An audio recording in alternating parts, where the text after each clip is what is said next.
أهلا بكم في قناة أنس أوفيس الإخبارية.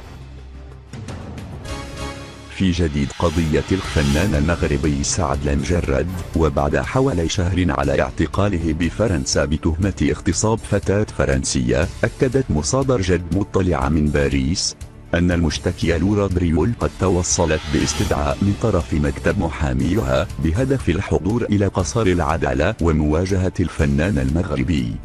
وقال المصدر داتا إن لورا دريول توصلت رسميا بمراسلة من دفاعها يخبرها بإجبارية حضورها الأسبوع المقبل لجلسة المواجهة. بعد ذلك مباشرة قدم محاميها طلبا للنيابة العامة الفرنسية يتمثل في حضور الشاهدة الوحيدة في هذه القضية للإدلاء بشهادتها بخصوص ليلة الواقعة، والتي تعمل كعاملة للنظافة بالفندق الذي شهد الواقعة.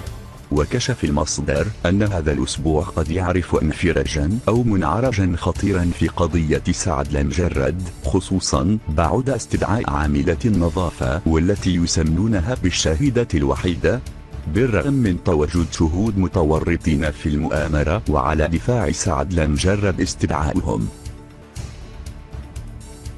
للمزيد من الأخبار تابعونا على قناة أنس أوفيس، يوتيوب، فيسبوك وتويتر.